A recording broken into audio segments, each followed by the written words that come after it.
Hey everyone, my name's Chant and welcome back to PlanCo. In today's video, I'll be talking about the artwork I created for Project PlanCo, which is a community collaboration project spearheaded by Channel 5 Gaming, if you don't know already. For those of you who do know about it, you've already seen all the art that I did. It's all in the park. Some of you have used it in your builds for the park. But today, I am happy to give a little bit more background and behind-the-scenes info on the characters themselves.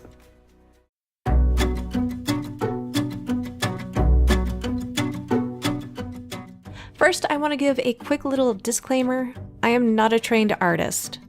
I did take some art classes in junior high and high school, but I did not pursue it beyond that. But I do consider it a hobby. Additionally, I want to make it clear that I was not paid to create this artwork. Johnny did offer to compensate me, knowing how many hours would go into drawing these, but I refused. I wanted this to be my contribution to the park, my way of giving back to a project and a community that I love. Okay, disclaimer done. I want to talk to you about the art style and its evolution. When I first started drawing these characters for Johnny, I had just begun exploring this chibi style, and I hadn't yet perfected it. For example, this image of Princess Emily, who was one of the first characters I drew, was created on February 14th, 2022. After drawing the first few characters for Johnny, I took a break from Project PlanCo and PlanCo in general. And I didn't draw anything again for this project until July 11th, 2023, when I drew Little Pip. During that year-long gap, I continued to draw and perfect the chibi style that I was getting into, creating images for my friends in World of Warcraft, and creating images just for fun that were Disney-based. So if you're a Disney fan, you'll recognize some of these. Go ahead and take a look at this succession of images I drew during that year of absence, we'll call it, and see if you can spot any subtle changes and advancements I made to the chibi style.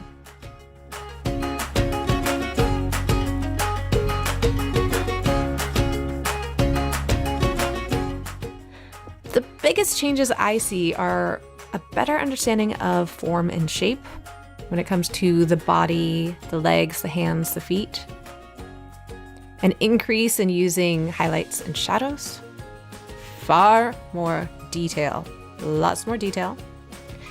And I eventually abandoned the solid eye color for a more natural look because I wasn't able to get that solid eye color to be as expressive as a natural eye. So when jumping back into drawing characters for Project PlanCo, I was a little torn.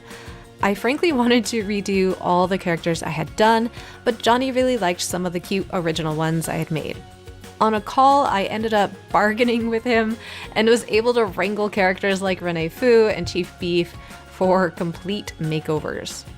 To keep with the theme already established, I did stick with the old solid eye color for the rest of the characters for Project PlanCo. But fun fact, out of all the characters I made for Project PlanCo, 4 of them have a natural eye look, and those would be my caricatures of the band members in The Bitter Elegance. At first, I also tried to keep the characters simple, much like the original ones.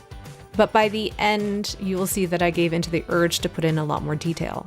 Just compare Princess Emily to the new Renee Fu. Or just compare the old Renee Fu to the new Renee Fu. Let's talk about the World's Fair characters. Now, there was a clear distinction between the generic characters and the themed ones for the World's Fair areas. In the first batch of art, we have Professor Wurst, Ao Sushi, Burrito Bonanza, and the Vincent. While our burrito mascot is fairly well themed for his country and shop, Professor Wurst, Sushi Ball Guy, and the random pastry chef don't necessarily represent their respective countries very well.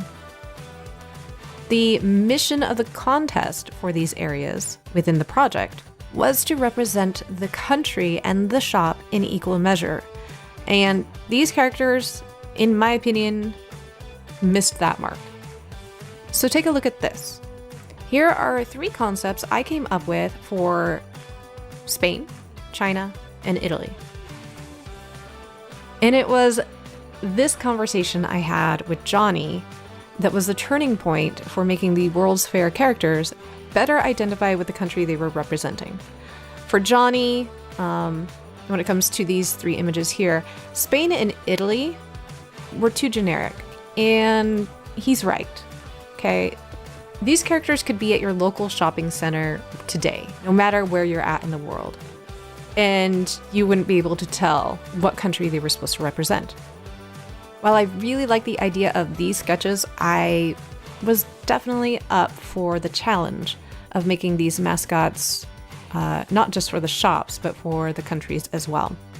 For the record, he really, really liked the sketch I did for China, and obviously, as most of you know, that's pretty much what the China mascot looks like. So let's actually talk about the mascot for China. In recent years, I have become a particular fan of Chinese dramas and have watched many to the point where 我明白一点点 Mandarin Chinese. In those historical/fantasy dramas that I love to watch, they have elaborate and beautiful costumes, soft and natural makeup, pristine hair, fantastic jewelry, and of course, very detailed embroidery work. So for our character, the hairpins she has are of a phoenix and a red peony flower, which is known as the king of flowers in China. In Chinese imperial tradition, both of these would represent the Empress of China, and only she would be allowed to wear them. You could say I unintentionally crowned her the Empress of Project PlanCo. Whoops. You might ask why I didn't add a dragon. It seems pretty obvious that I would add a dragon somewhere. It's a very big piece of Chinese history. To this day, I think in schools that part of a gym class is the dragon dance, where you'll have 2 students in that dragon costume jumping on platforms. But so I didn't add a dragon because I had already added the phoenix and the peony flower, which represent the Empress in Imperial China. The 5-clawed dragon always represented the emperor. The 4-clawed dragon represented nobles and high-ranking officials. So she was already kind of representing Imperial Empress. So dragon didn't really quite fit for this character. I could go into more detail with this one, but I won't bore you. I will just add that I thought Frontier's logo for, Chow Mein Chow, was kind of brilliant. China is well known and very proud of their traditional cloud embroidery, which is characterized by intricate flowing patterns that resemble clouds. We can see that clearly in their logo. I took this a little further. I emphasized this by embroidering her boots with that pattern, and I used the Chow Mein Chow logo to create a pattern that we see on the sleeve of her hanfu.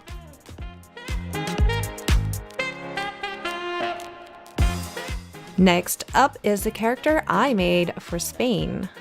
You either love him or you hate him, but this is the character we created for Spain. We could have had this, but instead we got this. I recall someone in Discord saying that a flamenco dancer would have been a better choice, and I agree that it would have been a nice option. But by this point, Johnny had made it clear that he wanted each character to be distinct and different from one another, and Miss Ellie had already kind of taken the spot of a sultry lady in a dress. So while I could have given a flamenco dancer character a distinct Spanish flair, this was also a golden opportunity to go with a character that was 100% unique from all the others. After a bit of research, I decided to go with a matador. Bullfighting is no joke. It is an incredibly dangerous career path that has long been a tradition in Spain. While I personally don't condone bullfighting, I do recognize that it is a culturally significant tradition in several countries, but most recognizably Spain. The outfits that matadors wear are designed to be eye-catching, and they symbolize the bravery and status of that matador. The intricate gold embroidered uniforms known as, I don't know how to pronounce that, translation suit of lights, hold significant cultural, historical, and symbolic meaning, deeply rooted in Spanish culture. Overall, the matador and the unique uniform that goes with the profession are a symbol of Spanish cultural identity, and they represent the rich heritage of bullfighting, a practice they have preserved for the last 200 years since the formalization of bullfighting, and even beyond. This is an ancient practice. All right, let's talk about the character I created for Morocco.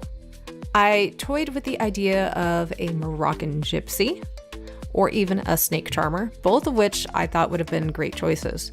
However, I decided to go with a camel, mostly because we already had a couple of animal mascots, and I felt like they needed a friend, right? We have Gulpy the dinosaur, Cosmic Cow, and Foxy. And so now we have the camel. I forgot what you guys named him.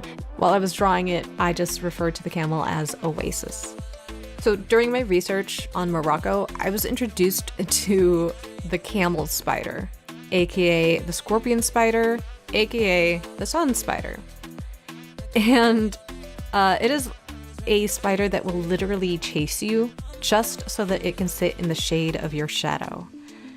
It has a body of 2 to 3 inches, and then if we're including their legs, it can reach a length of 5 to 6 inches.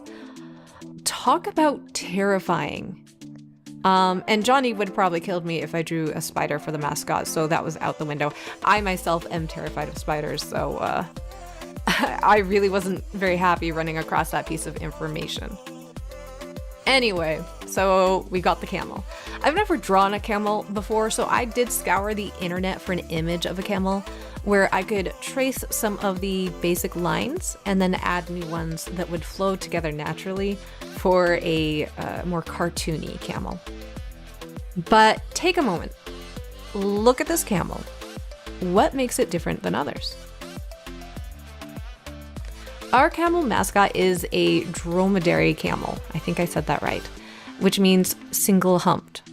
It is a camel that is adapted to extremely hot, arid desert environments and can consume more water in one go than their two-humped counterparts. The dromedary camel in particular holds cultural and historical significance in Morocco. It's been used for centuries by nomadic tribes and desert caravans for transportation and trade. So to me, this made it the perfect mascot to represent Morocco as such an important staple. In comparison, so much more thought and detail went into making the newer characters historically rich and accurate for the countries they were representing. I am a little sad that the earlier characters missed out on better representation. It was really fun for me to do the research and learn about the countries. And like I said, I just wish I had done that for all the other characters. All right, rapid fire fun facts. I don't know how rapid fire these will be because they're a little lengthy. Let's go. Captain Lockjaw has a giant lollipop stuck on his sword.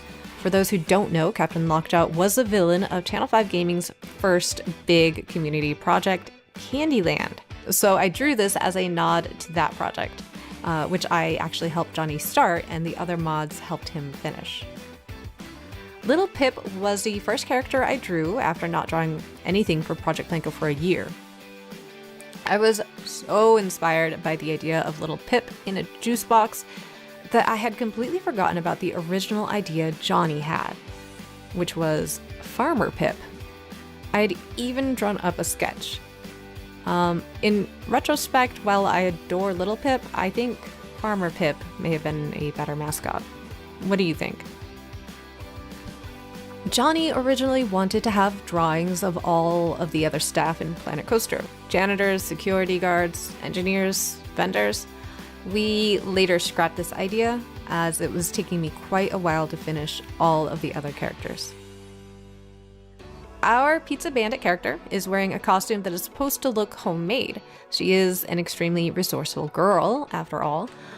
But what if I told you that the Pizza Bandit came close to looking like this? While I like the sneaky pose of this pizza slice, the Pizza Bandit we chose was probably the right choice. Along with being the only 4 characters with natural looking eyes, I wanted the Bitter Elegance band members to have cohesive costumes for their performance. So they are each wearing a clothing item depicting an Argyle pattern. This image was made for the Missy Bad hair salon. The glittery pink boots Johnny is wearing hide a detail that I don't think anybody has noticed yet, unless I spoiled it at some point, which I may have. On one boot there is the letter F, on the other is the letter C, representing Floss and myself, Chant, the original Missy Goods mods. Rene Fu was one of the original characters I redrew. One of Johnny's requests was to make her look disheveled and a little crazy. This was not just to help push the story that she was a tyrant, but also to further differentiate her from Miss Ellie. Our character for Italy is riding a Vespa. The logo on it is an ice cream cone, aka a gelato cone. The handles on the Vespa are meant to look like cones, and the tower of gelato in his hand are made up of pastel versions of the colors of the Italian flag, green, white, and red. When Johnny told me the camel looked like it was smoking a cigarette, I was a little crushed inside. I don't smoke, so I didn't even think about it. But he's kind of right. Dang it. For King Ghoster, the mascot was originally intended to be a girl with pigtails, which eventually turned into a teenage boy inspired by the evil neighbor kid named Sid from Toy Story. The idea being that the Dark Carnival ended up being too dark, even for a kid like him. Beneath the Ghoster costume, we can see the outline of his face as he cries in fear. Sorry, Sid. Upon hearing about the news of Zaphor's passing, may he rest in peace, I immediately began drawing his character for the park. Depicted is an angel version of Kirby, a character he loved, flying Zaphor towards the heavens and stars, which are reflected in Kirby's eyes. His shirt has the Channel 5 logo, just the 5, with 2 hearts, indicating his love for this community and the love this community has for him.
Okay, so let's talk about my favorite character. What could it be?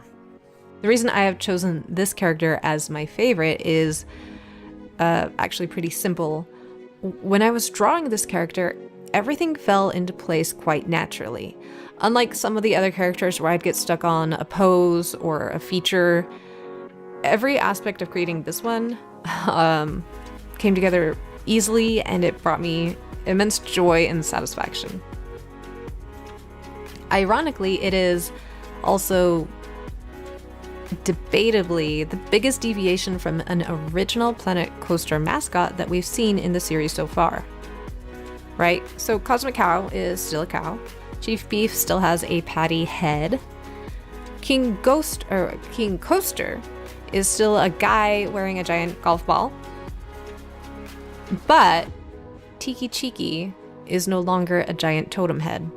That's right, my favorite character out of all these that I drew is Tiki Cheeky. So in my version of Tiki, he is a little bit more humanized and still as charismatic as his PlanCoaster counterpart. Can I give you any solid reasons as to why he's my favorite? Not really, but there it is. When I completed this drawing, I showed it to one of my friends who posed a rather good question that I will ask you guys.